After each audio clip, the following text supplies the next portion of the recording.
cómo es este cuadrito que tienen acá, y vamos a seguir avanzando hasta terminar la unidad. Miren, este cuadrito que nosotros tenemos acá es un resumen, como les decía ayer, donde me integra la inmunidad innata con la inmunidad adaptativa.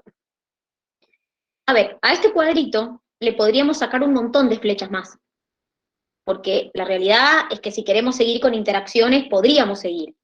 El tema es que muchas veces por facilidad, para que no se mezcle tanto y se hagan flechas para todos lados, hay cosas que no se las han puesto.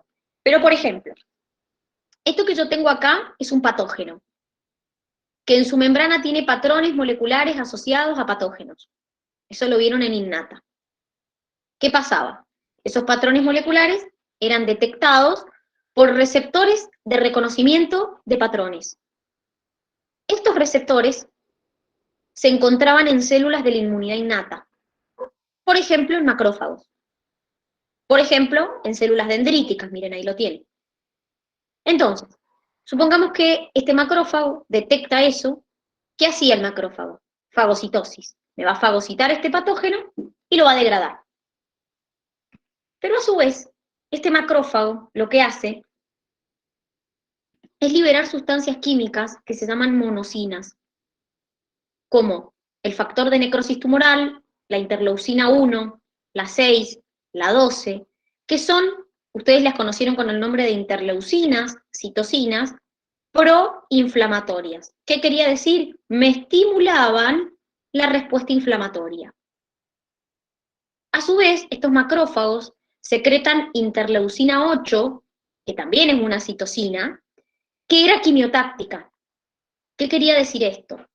Que atraía a otras células a que vengan al lugar de la infección. Por ejemplo, monocitos, neutrófilos, linfocitos T. ¿Se acuerdan cuáles eran los signos de la respuesta inflamatoria, los 4? Rubor, ¿qué más? Dolor, hinchazón Muy bien. ¿Y qué más? Falta uno. ¿Y se pone? y calor, puede ser. Muy bien, perfecto. Pero esa respuesta inflamatoria era local. Es decir, esta respuesta inflamatoria es en el lugar, qué sé yo me corto en el lugar donde me corté. Me ponen una vacuna en el lugar donde me pusieron la vacuna. No es generalizada. Pero si se acuerdan, cuando vieron esta parte, ustedes vieron que acompañada de esta respuesta local podía haber una respuesta sistémica. Y que justamente lo que estábamos hablando, que la respuesta sistémica podía ser la fiebre. Entonces, ¿cómo se llamaba? Lo acaban de decir. Los pirógenos que liberaban los patógenos que ejercían un efecto sobre nuestros macrófagos. ¿Pirógenos cómo? Los que liberan los patógenos. Me lo dijeron recién encima, cuando estamos hablando de las vacunas. Pirógenos Exógenos. exógenos. Muy bien. Y hacían que nuestros macrófagos y nuestros monocitos liberaran pirógenos endógenos. Y estos pirógenos endógenos ejercían un efecto en el hipotálamo y producían fiebre. O sea que acá hasta podríamos sacar una flecha más así y poner fiebre, que es la respuesta sistémica que podía acompañar a esta respuesta local. Lo que pasa es que acá no lo he puesto, pero puede pasar.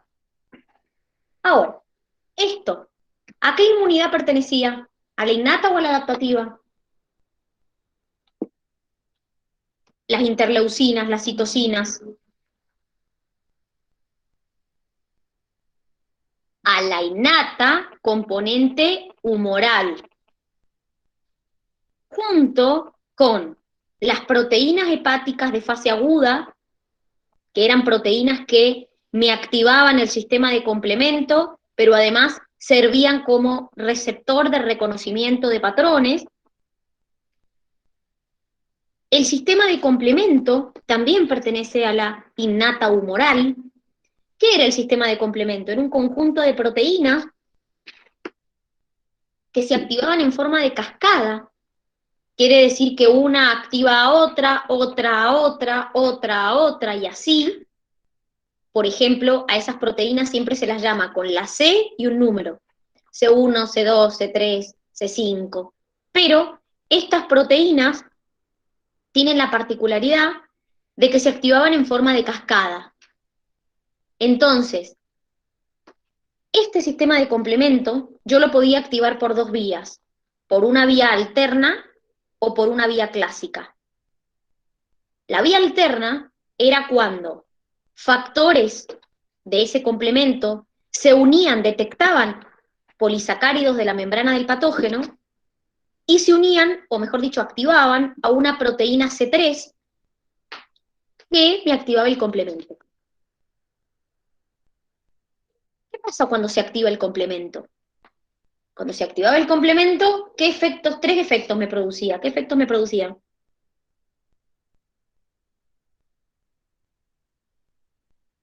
Los tienen acá, miren, ahí están las tres flechitas de lo que estimula el sistema de complemento cuando se activa.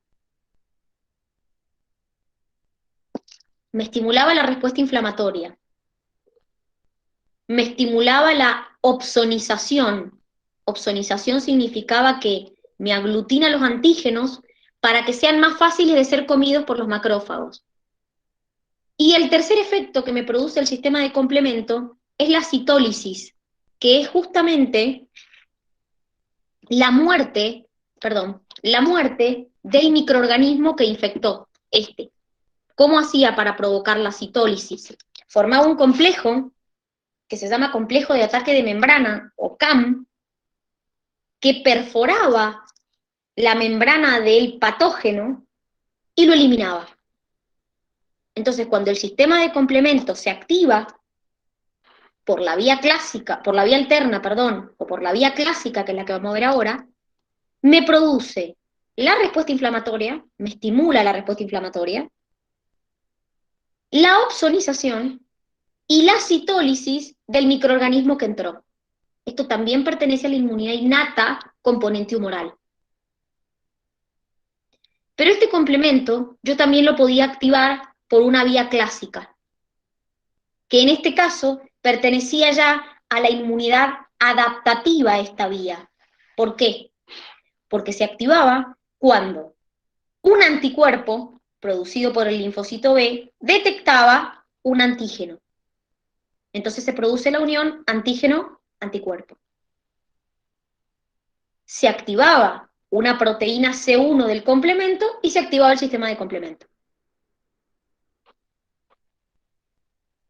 Pero cuando un linfocito B es activado, produce células memoria y células plasmáticas. Estas células plasmáticas son las que producen los anticuerpos. Entonces, este linfocito B, en este caso, su receptor, su anticuerpo, detectó un antígeno y se activó. Este linfocito B pertenece a la inmunidad adaptativa, ya, a la respuesta humoral. ¿Por qué humoral? Y porque produce anticuerpos. Entonces, las células plasmáticas, que son las células activas del linfocito B, producen anticuerpos.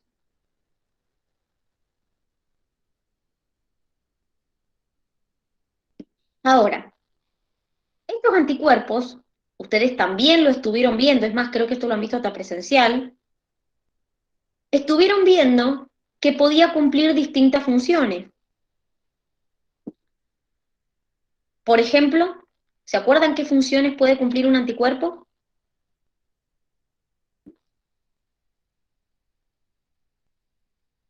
¿No? Podía cumplir función de opsonización, o sea que hasta podríamos hacer una flecha así, podían cumplir la función de activar el complemento, podían cumplir función de neutralización. Neutralización significa que justamente se unen con el antígeno que quiere entrar y no dejan que ese antígeno se una. Y otra de las funciones que cumplen los anticuerpos es algo que se llamaba citotoxicidad dependiente de anticuerpo. ¿Qué quería decir eso? Se unían a una célula infectada y hacían que esa célula infectada estimularan a las células natural killer, que las natural killer son células que, como su nombre lo indica, son asesinas. Entonces liberaban sustancias tóxicas para matar a las células infectadas. Entonces, otra función del anticuerpo era unirse a las células infectadas y estimular que las natural killer produzcan la muerte de esa célula infectada. O sea que hasta de acá podríamos sacar muchas más flechitas, pero por una cuestión de no volverlos locos, de no cruzarlos con tantas flechas, no lo hemos puesto. Pero podríamos completarlo más si quisiéramos este cuadro. Por otro lado, estos linfocitos B, que acá se activaron directamente, reconociendo el antígeno, también podían ser activados con ayuda de un linfocito T helper, que es lo que vimos ayer, chicos, que repasamos ayer. Vimos el video y después lo repasamos, se los volví a explicar, hasta les hice un esquemita en el Paint. O sea que este linfocito B también podía ser activado con ayuda del linfocito T helper. Entonces, ¿cómo era la activación de un helper? Bueno, era lo siguiente. El helper, para poder activarse, tenía que reconocer complejos de histocompatibilidad 2. El antígeno tenía que venir expuesto en complejos de histocompatibilidad 2. ¿Quiénes tenían únicamente esos complejos de histocompatibilidad 2? Lo vimos también. El 1 solo lo tenían las células nucleadas. ¿Y el complejo de histocompatibilidad 2? La CPA. Muy bien. Las células presentadoras de antígenos.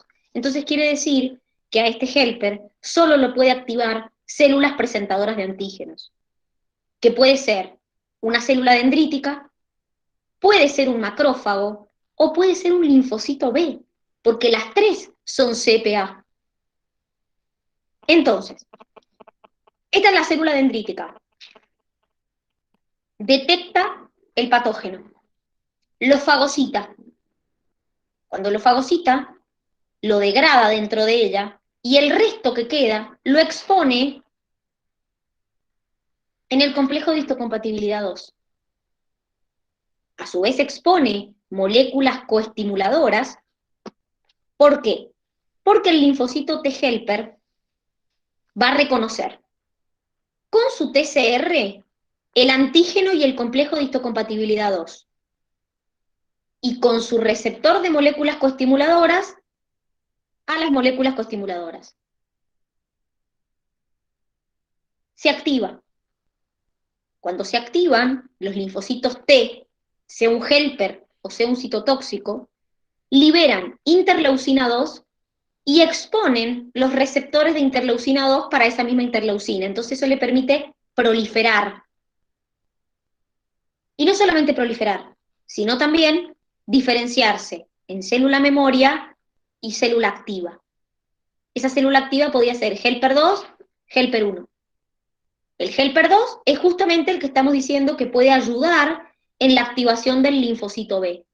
Y el helper 1 me podía activar el macrófago o, en realidad y, no o, activar el linfocito T citotóxico. Entonces, vamos primero con esta parte que es lo que estábamos viendo.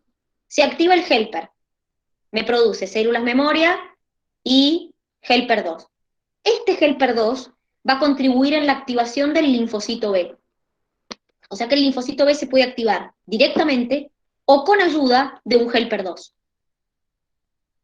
¿Cuál es la diferencia que se active por una vía o por otra? El linfocito B.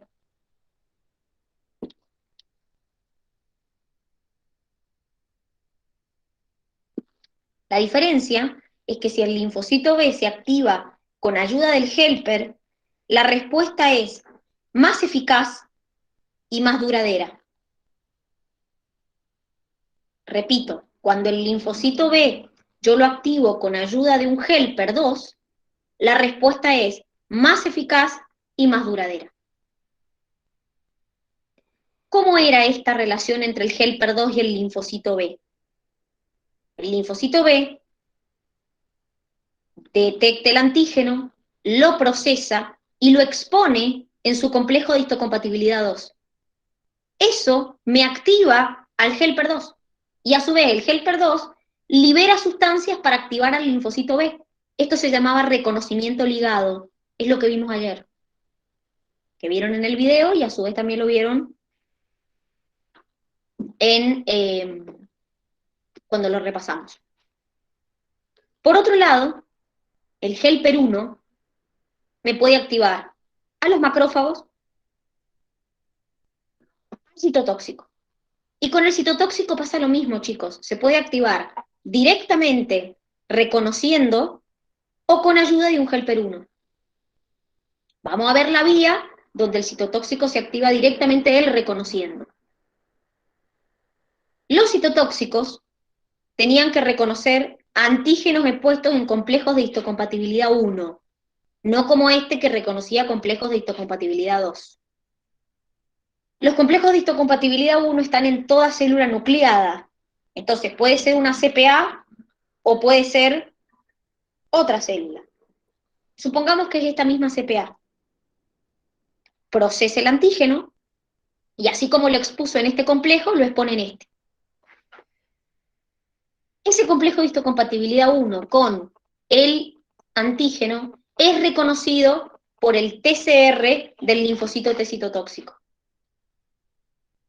Y el receptor de moléculas coestimuladoras me detecta las moléculas coestimuladoras.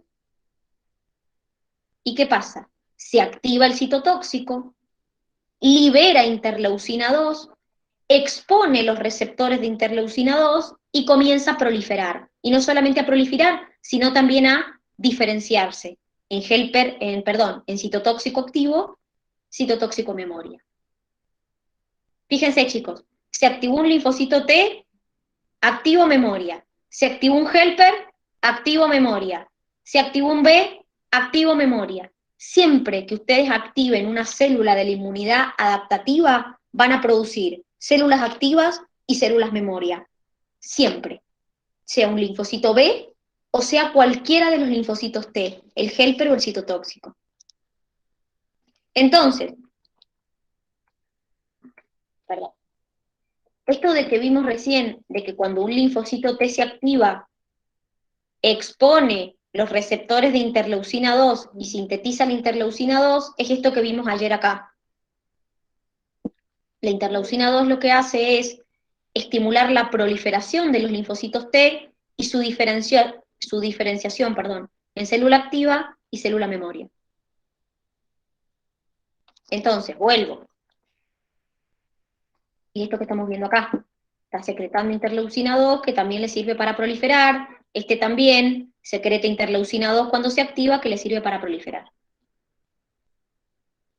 ¿Cómo era la activación del citotóxico con ayuda del helper 1? El helper 1 se activaba y hacía que la célula presentadora expusiera moléculas coestimuladoras en su superficie para activar al citotóxico. Esa era la manera en que el helper 1 me ayudaba, helper, colaborador, ayudante, en la activación del citotóxico. ¿Qué hace la célula activa del citotóxico? Libera granzimas y perforinas. ¿Qué hacen? A las células infectadas o a las células cancerosas, ojo acá, va a liberar perforinas, que le hace agujeritos para romper toda la célula infectada, y granzimas, que son enzimas proteolíticas. Pero a su vez, las células NK son células natural killer, es decir, células asesinas. Entonces las células NK también atacan células infectadas y células cancerosas. Fíjense la diferencia, chicos. El linfocito B ataca el antígeno que entró. Los linfocitos T, citotóxicos, atacan las células infectadas por esos antígenos. O las células cancerosas. ¿Mucho quilombo? ¿Muy enredado? No, va bien. ¿Se entendió mejor ahí para los que lo habían podido leer? Miren, a mí lo que me importa que entiendan de esto es que cuando un antígeno entra, No es que decimos, ah, bueno, esta vez activamos la inmunidad innata. Ah, no, esta vez activamos la adaptativa. Ah, no, esta vez que se activen los linfocitos B. No, chicos, se activa todo, porque es un sistema. Es como el sistema circulatorio o el sistema digestivo, funciona en un conjunto. Entonces, por más que nosotros cuando se los explicamos todo por separado, la innata, componente humoral, componente celular, la adaptativa, respuesta humoral, respuesta celular, en realidad el sistema inmune actúa todo junto, chicos. No actúa por separado. De hecho, se van activando entre ellos. Hay componentes de la inmunidad innata que activan a la inmunidad adaptativa. Es más, acá, cuando yo les puse, empecé diciendo, bueno, chicos, el macrófago fagocita este patógeno. Este macrófago también es una célula presentadora. O sea que acá, en vez de decir célula dendrítica, podría haber agarrado de este macrófago y sacar las mismas flechas que saqué, es decir, que me puede activar al helper, que me puede activar al citotóxico, porque el macrófago es una célula presentadora. Entonces, también actúa como célula presentadora. Lo que pasa es que, repito, por una cuestión de que si no iba a ser mucho quilombo de flechas, imagínense si yo encima les atravieso una flecha acá, una flecha acá, una flecha acá, iba a ser un lío. Pero básicamente lo mismo a lo que está unido esta célula dendrítica, lo podría haber unido a este macrófago, porque el macrófago también es una célula presentadora. ¿Alguna duda de esto? ¿Algo que no se haya entendido? ¿Algo que me quieran preguntar? No. Bien, bueno, entonces, vamos a irnos ahora a la última parte de la unidad. La última parte de la unidad vamos a hablar de cáncer, vamos a hablar de los trasplantes de tejidos y de las transfusiones de sangre. Espérenme que ahí les comparto el Power.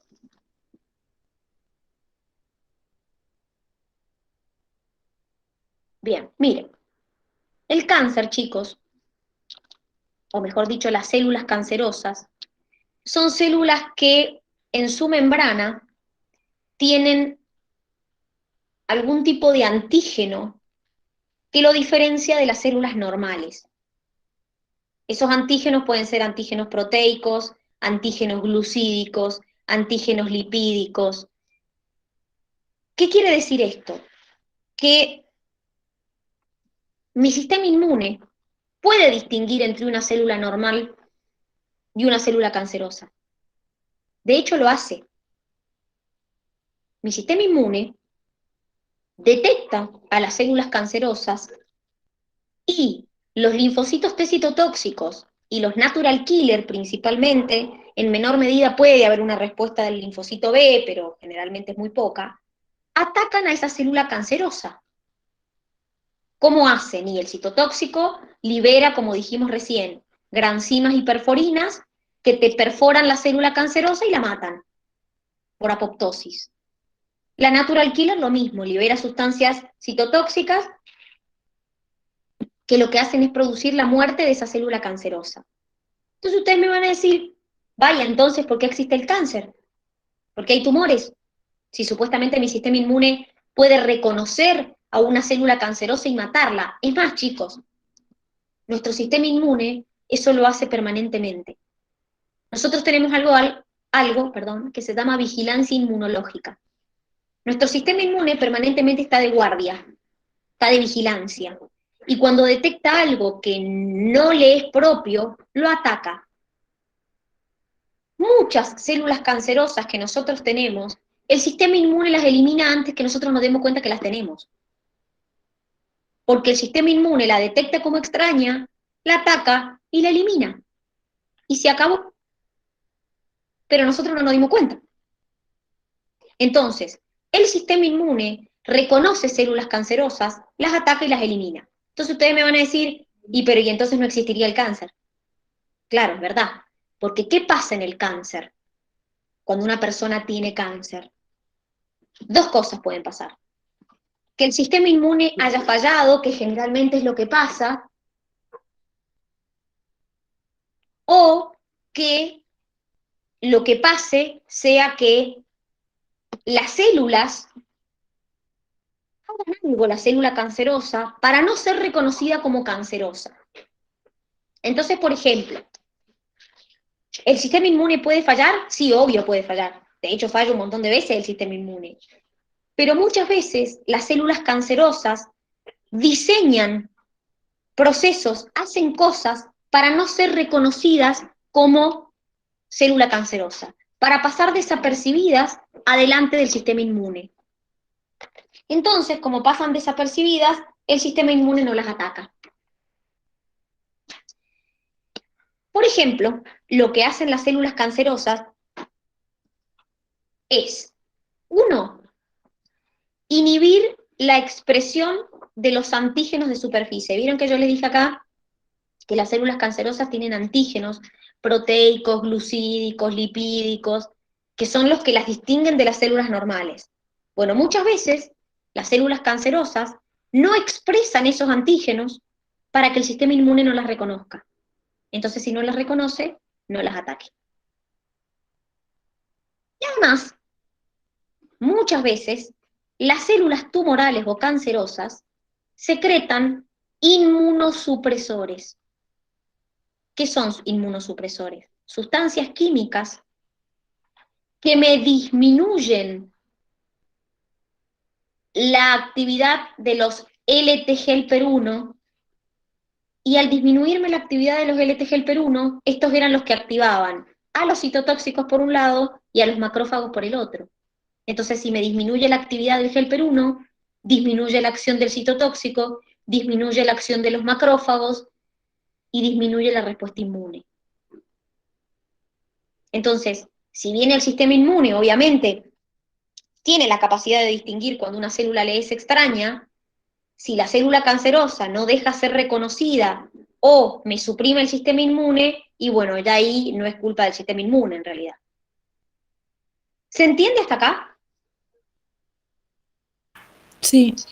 Bien, entonces, ¿qué tratamientos hay para el cáncer? La realidad, chicos, es que hay muchos tratamientos para el cáncer. No sé si saben lo que es la radioterapia. La radioterapia es básicamente la aplicación de rayos sobre la célula tumoral. El problema de la radioterapia es que además de matar células cancerosas, también mata células sanas. Entonces es un problema justamente para estas células, diríamos, sanas, porque mata células sanas. Por eso las personas que van a radioterapia o que se colocan o se hacen radioterapia, muchas veces tienen lesiones en la piel, pierden el pelo, porque justamente el rayo mata todo, lo bueno y lo malo. Entonces, existen otras técnicas, por ejemplo, las técnicas de inmunoterapia, donde lo que yo trato de hacer con estas técnicas de inmunoterapia es que mi sistema inmune actúe. ¿Qué quiere decir esto? Tratar de que el sistema inmune sea el que me reconoce a la célula cancerosa y lo elimina. Es decir, que no sea un rayo el que me mata la célula cancerosa, sino mi propio sistema inmune. ¿Cómo se hace para eso? Bueno, una de las técnicas consiste en suministrarle a la persona, por ejemplo, sustancias químicas que aumentan su actividad inmunológica, es decir, que aumentan su sistema inmune, lo refuerzan. Entonces, por ejemplo, se le suministran interleucinas 2, factores de necrosis tumoral, interferones. De esa manera, lo que ocurre es que estas células del sistema inmune, como tienen más actividad, atacan mejor a las células cancerosas. Otra técnica de inmunoterapia consiste en, se aplican genes que lo que hacen es aumentar la antigenicidad de la célula. ¿Qué quiere decir esto? Hacen que la célula tumoral exprese más sus antígenos para ser más fácil reconocida por nuestro sistema inmune y así poder atacarlas. Es decir, como que hace que la célula tumoral llame más la atención, exprese más el antígeno para que nuestro sistema inmune vaya y las ataque más fácilmente. Y la tercera técnica es la aplicación de vacunas con ADN recombinante. Un ejemplo de estas vacunas con ADN recombinante es la vacuna del HPV, es el cáncer de cuello uterino, donde se previene el cáncer de cuello uterino causado por un virus, que es el virus del papiloma, o sea, mediante el uso de estas vacunas de ADN recombinante. Entonces, la realidad, chicos, es que estas técnicas de inmunoterapia son menos dañinas, diríamos, para el organismo que la aplicación, por ejemplo, de rayos. Porque en este caso lo que yo trato es de que mi sistema inmune me ataque el tumor o me ataque la célula cancerosa. Entonces, o hago que mi sistema inmune se active más, se refuerce para poder atacarlo mejor, o aplico genes para que la sustancia, para que la célula tumoral se exprese más y sea más fácil de ser encontrada y atacada por mi sistema inmune. Miren, acá tenemos una imagen de una célula tumoral con linfocitos T citotóxicos que le están atacando. Esto obviamente es una imagen de un microscopio, esto no se ve a simple vista. Pero fíjense cómo los linfocitos T citotóxicos empiezan a proliferar, a atacar, y miren cómo queda muerta, diríamos, esa célula tumoral. ¿Lo ven? Es decir, miren cómo actúan estos citotóxicos para destruir a la célula tumoral o célula cancerosa. Entonces esto sería el resultado final. Vamos con los trasplantes. Los trasplantes, chicos, pueden ser de órganos o de tejidos. Los trasplantes de órganos son una de las cosas más difíciles que existen. ¿Por qué? El principal problema de los trasplantes es la compatibilidad. Es decir, nosotros estuvimos viendo que cuando estuvimos viendo los complejos de histocompatibilidad, que el complejo de histocompatibilidad era determinado por 20 genes distintos, de los cuales cada gen tenía de 8 a 10 alelos distintos. Entonces, ¿qué es lo que ocurría? Estos hace, al haber 20 genes distintos, con 10 o 8 alelos distintos, que no existieran dos personas con exactamente los mismos complejos de histocompatibilidad. Entonces, eso hace lo siguiente. Nuestras células, chicos, tienen complejos de histocompatibilidad, salvo los glóbulos rojos y las neuronas y las células del sincitido trofoblasto, el resto tienen complejos de histocompatibilidad. Entonces, cuando yo a una persona le pongo un órgano o un tejido, sus linfocitos T, y en general todo su sistema inmune, detectan los complejos de histocompatibilidad que no les son propios y los atacan. Entonces, ¿qué es lo que nosotros tenemos que saber? Los trasplantes generalmente se rechazan entre el quinto y el 12º día desde que se trasplantaron, pero la realidad, chicos, es que el rechazo se puede hacer en cualquier momento de la vida. ¿Por qué? Porque en cualquier momento de la vida nuestro sistema inmune puede dejar de reconocer ese órgano trasplantado y atacarlo. Entonces, a las personas trasplantadas se las inmunosuprime. ¿Y qué se logra con esa inmunosupresión? Que su sistema inmune no ataque al órgano o al tejido trasplantado. ¿Por qué digo tejido trasplantado? Porque, por ejemplo, yo puedo necesitar hacer un injerto y a esa persona ponerle un trozo de piel de otro individuo. Generalmente eso no se hace justamente para evitar el rechazo. Entonces, generalmente cuando hay que hacer un injerto, se sacan de la misma persona alguna parte, por ejemplo, que no se vea tanto, como puede ser, por ejemplo, el muslo de la persona, y se lo coloca en la zona donde se necesitan. Entonces, ¿Qué es lo que ocurre? A la persona, como les dije yo, se le inmunosuprime para que no ataque el órgano o el tejido afectado.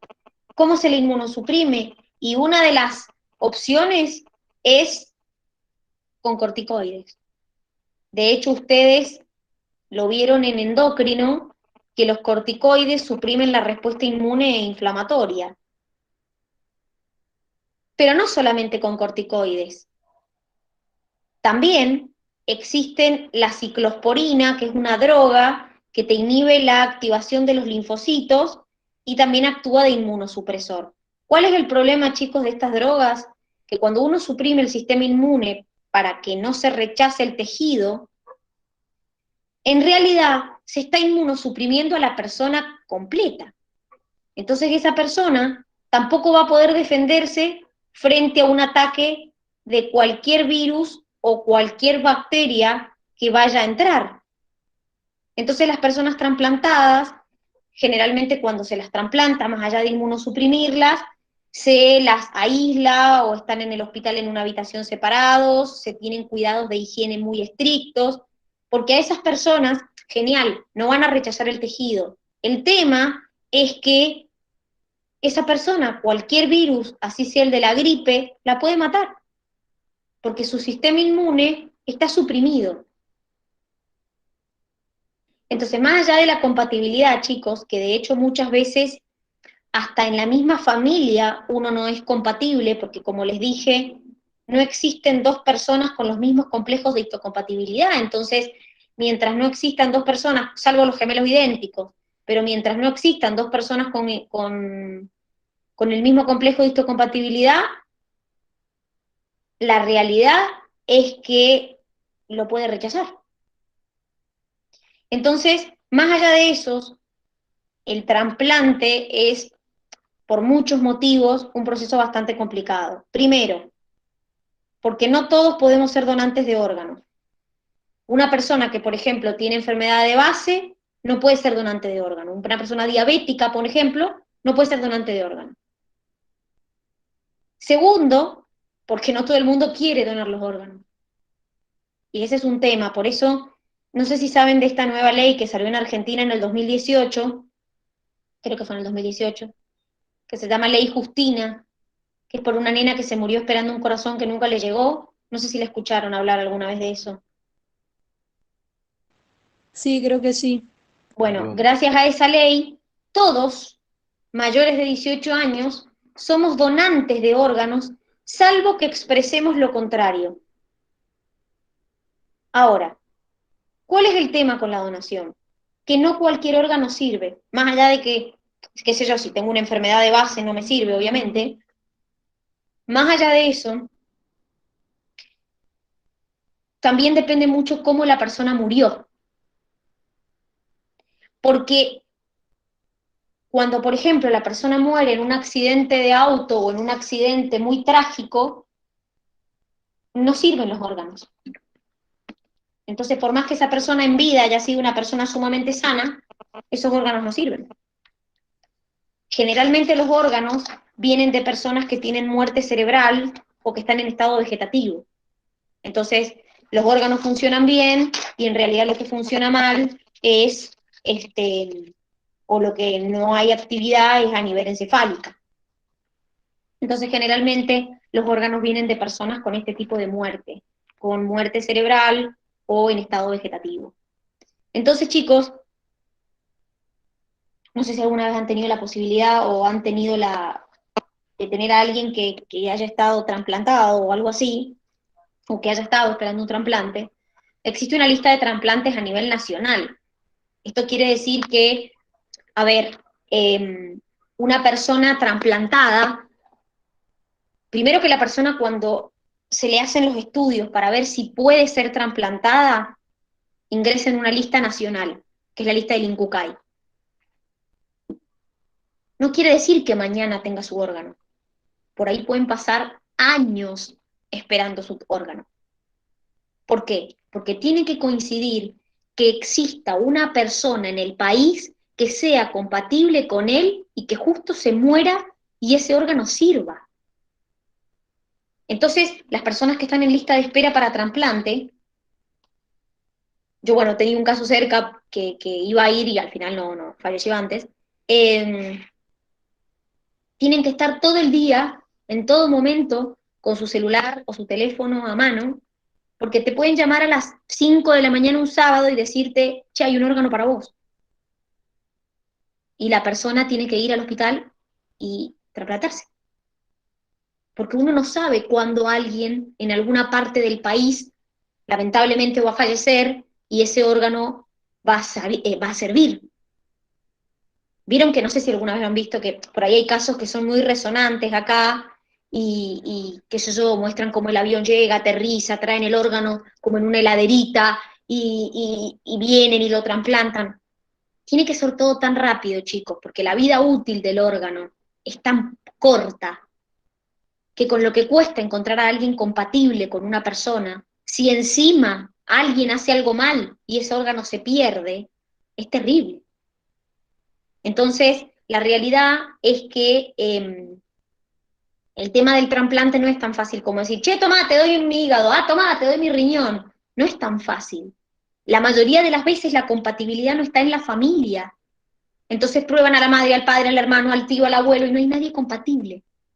Y a lo mejor la persona compatible era de, no sé, de otra provincia totalmente distinta.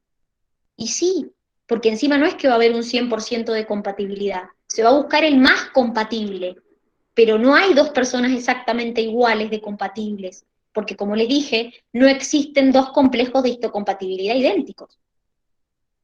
¿Se entiende esto? Sí.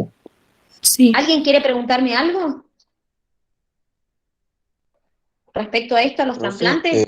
dijo que los que fallecen en Dime. accidentes de auto, sus órganos no reciben, no sirven, ¿no?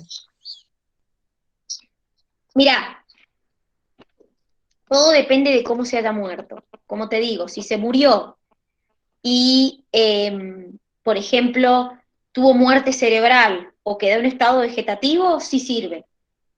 Ahora, si vos te moriste en el acto, en el accidente, por ejemplo, ese órgano no sirve.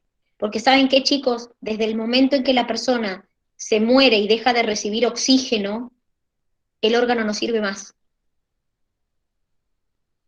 Entonces, yo por eso les digo que la mayor parte de las veces los órganos vienen de personas con estado vegetativo o muerte cerebral, donde hay una circulación de oxígeno, pero lo que no funciona es la parte encefálica, no hay registro de actividad bioeléctrica o neurológica.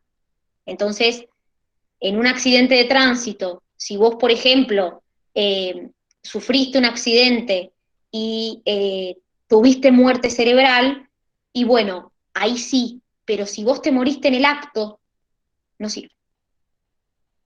Por eso es que es tan difícil conseguir donantes, chicos, y por eso es tan importante concientizar en la donación de órganos. Porque por ahí una persona que fallece, que obviamente que es terrible para la familia de la persona que fallece, con sus órganos le salva la vida a 4 o 5 personas, que a lo mejor no son de acá de la provincia, pero a lo mejor pasa muchas veces. El riñón va para una persona que vive en Córdoba, el hígado va para una persona que vivía en Ushuaia, porque uno no sabe a dónde está esa persona compatible con uno. Y muchas veces, casi les diría la mayoría de las veces, la familia no es compatible. Entonces, bueno, la realidad es que gracias a esta nueva ley, salvo que no queramos ser donantes, todos somos donantes. Es una ley que salió hace poco, antes era al revés. Antes todos no éramos donantes, salvo que quisiéramos donarlos, o que dejáramos un papel escrito donde dijéramos que queríamos que donen nuestros órganos. Bien, vamos al trasplante más común, que son las transfusiones de sangre. Las transfusiones de sangre, chicos, ¿por qué son tan importantes? Porque nuestros glóbulos rojos no tienen complejo de histocompatibilidad en su membrana. No tienen complejo de histocompatibilidad. Primero porque son células anucleadas. Y segundo, porque tienen antígenos propios en la membrana que los tienen solo ellos, los glóbulos rojos, que son los antígenos que determinan nuestro grupo sanguíneo y nuestro factor. Voy a tener antígenos que van a determinar que yo sea grupo A, B, AB o 0, y voy a tener un antígeno que me va a determinar que yo sea RH positiva o RH negativa. Entonces son antígenos propios que encuentro solamente en la membrana del glóbulo rojo. Empecemos con el grupo sanguíneo. Miren, estos son los cuatro tipos posibles de sangre, de grupo, todavía no me meto con el factor, de grupos sanguíneos que existen. ¿De qué depende? Eso depende de si en la membrana de mi glóbulo rojo, qué tipo de antígenos yo tenga. Si yo no tengo ningún antígeno, ni A ni B, soy grupo 0. Si yo no tengo ningún antígeno en la membrana de mi glóbulo rojo, en el plasma sanguíneo, en la parte líquida de mi sangre, voy a tener anticuerpos B y anticuerpos A. ¿Qué quiere decir esto? Que si yo a esta persona le doy sangre grupo A o grupo B, estos anticuerpos van a agarrar a esos glóbulos rojos y los van a romper a todos. Se va a producir una hemólisis. Si yo soy grupo A, en la membrana de mi glóbulo rojo tengo antígenos A. Y en el plasma tengo anticuerpos B. Si yo a esta persona le doy grupo sanguíneo B, estos anticuerpos atacan los glóbulos rojos. Si yo soy grupo B, pasa al revés. Tengo antígenos B y en mi plasma tengo anticuerpos A. Quiere decir que si a esta persona le doy sangre A, sus anticuerpos A me rompen todos los glóbulos rojos. Y el grupo B tiene anticuerpos A y anticuerpos B en la membrana. Perdón, antígenos A y antígenos B. Pero miren, no tiene ningún anticuerpo. ¿Qué quiere decir esto? Que si yo a esta persona le doy sangre A, le doy sangre B, le doy sangre AB, le doy sangre 0, no pasa nada porque no tiene ningún tipo de anticuerpo en su membrana, en su plasma. Entonces no va a romper a los glóbulos rojos. Por eso el AB es receptor universal. Puede recibir cualquier tipo de sangre. A, B, AB o 0. Las personas del grupo A solo pueden recibir A o 0. Las del B pueden recibir B o 0. Y las AB, todas. A, B, AB, 0. Y la 0, como tiene anticuerpos B y anticuerpos A, solo puede recibir sangre 0. Nada más que 0. ¿Se entiende esto de los antígenos de la membrana y los anticuerpos del plasma? ¿O más o Sí. menos? Sí, Por sí, se eso, entiende. chicos, también incluso acá hay una cuestión de compatibilidad. Es decir, yo no le puedo dar a cualquiera cualquier sangre, porque por más que no haya complejos de histocompatibilidad, hay antígenos y anticuerpos. Entonces yo no le puedo dar cualquier tipo de sangre a cualquier persona que a mí se me ocurra. Entonces, esto es por un lado. Este es el grupo sanguíneo. Este se le llama dador universal porque le puede dar a todos los grupos, a 0, a B y a B. Y el AB es receptor universal porque puede recibir de todos los grupos sanguíneos. Y eso está relacionado con que en su plasma no tiene ningún tipo de anticuerpo, por eso puede recibir cualquier grupo sanguíneo. Ahora, vamos al factor. Hay RH positivos y hay RH negativos. ¿Qué significa esto? Si en la membrana de mi glóbulo rojo, además de tener estos antígenos, o acá no tener ninguno, tengo un antígeno que se llama RH, soy RH positivo. Si en la membrana de mi glóbulo rojo no tengo ese antígeno RH, soy RH negativo. Se le llama antígeno RH porque se descubrió en monos que se llaman monos rhesus, que se escribe RH esus. Entonces por eso se le llama factor RH. Son antígenos que podemos tener de más en la membrana del glóbulo rojo. Los que lo tenemos somos RH positivos, los que no tenemos ese antígeno RH somos RH negativos. Entonces, el negativo solo puede recibir negativo. Y eso es un problema, y por eso es tan difícil de conseguir sangre negativa, y el más difícil de conseguir de todos es el cero negativo, porque el cero solo puede recibir cero y el negativo solo puede recibir negativo. Entonces es como el grupo más difícil de conseguir, el grupo y factor más difícil de conseguir. Miren, acá les muestra, por ejemplo, una prueba donde el receptor es el grupo 0, A, B y AB, le doy 0. Miren, ven que no se precipita en ninguno, no se aglutina. Ahora le doy A, y miren lo que pasa con el 0, y miren lo que pasa con el B. Hay aglutinación. Entonces A solamente le puede donar a A y a B. B pasa lo mismo, solamente le puede dar a B y a AB. Y a B solamente le puede dar a AB, con los otros se aglutina. Pero él puede recibir de cualquiera. O sea, el AB puede recibir de 0, de A, de B y de AB. Por eso se le llama receptor universal al AB. Miren, vamos a ver una cosita acá, que se llama anemia hemolítica del recién nacido o eritroblastosis fetal. Esto está relacionado con el factor RH.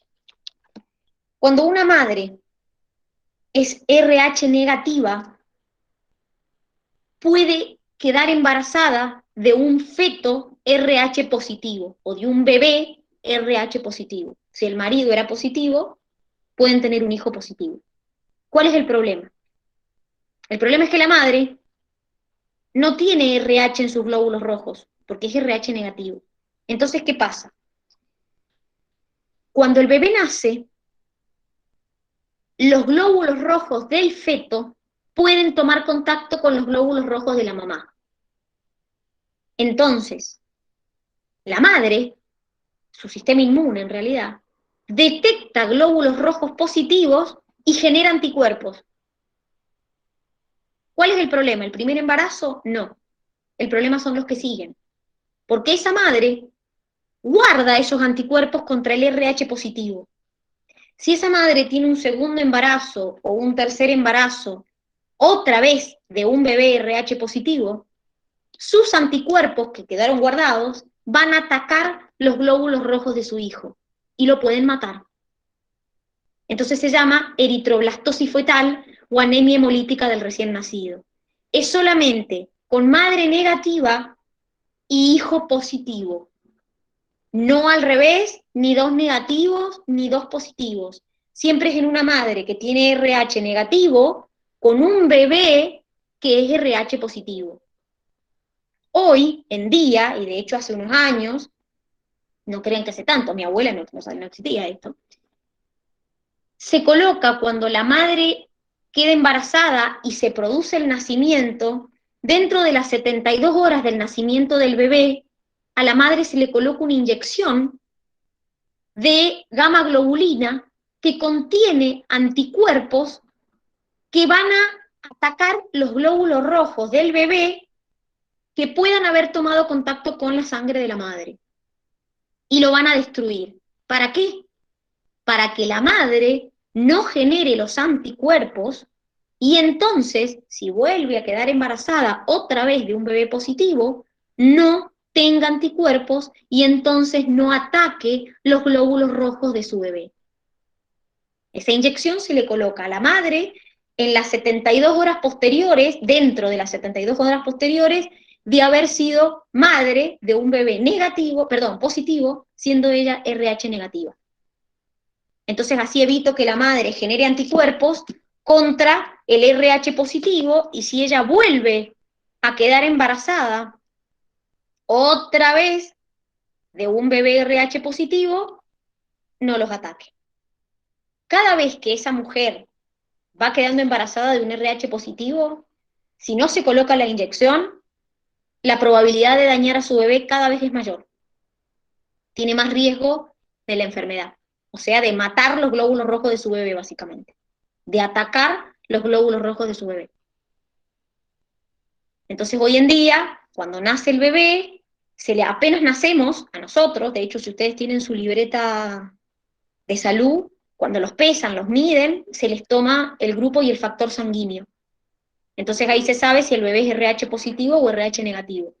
Entonces, si llega a ser mamá negativa, bebé positivo, se le coloca a la mamá esa inyección para que no genere los anticuerpos contra el RH positivo. ¿Se ha entendido?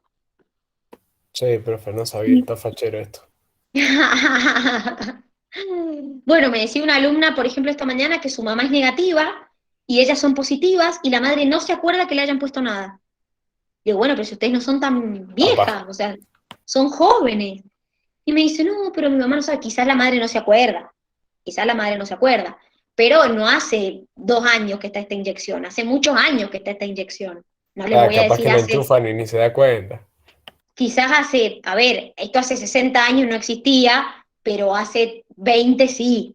Entonces, como les digo, esta es la manera de que la mamá, cuando tenga un futuro, porque ni siquiera el primer embarazo es el problema son los futuros embarazos de bebés RH positivo.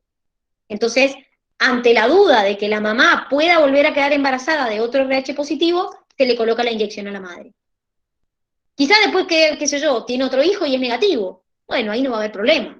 El problema es si vuelve a quedar embarazada de otro bebé RH positivo.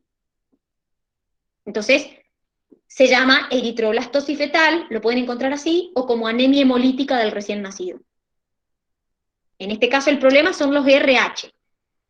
Madre negativa, hijo positivo. Nunca al revés, ni los dos negativos ni los dos positivos. Siempre madre negativa, hijo positivo. ¿Alguna duda? ¿Algo que me quieran preguntar? Negativo. No. Bien. Bueno, muchachos, la semana que viene, cosas importantes.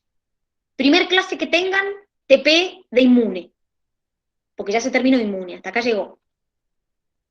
Segundo, recuerden que la semana que viene rinden el examen de endocrino y regulación térmica. No inmune, inmune no entra. Endocrino y regulación térmica. Y tercero, la semana que viene arrancan con circulatorio también.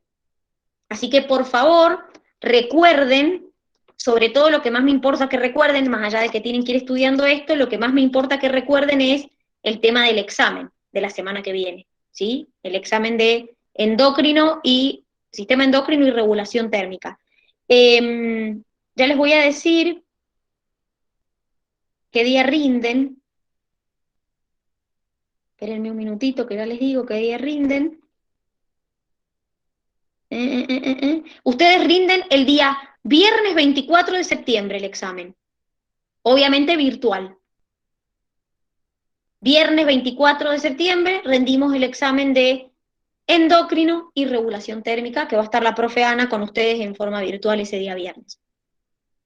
Muchachos, que tengan un hermoso fin de semana. Nos vemos la semana que viene y que descansen.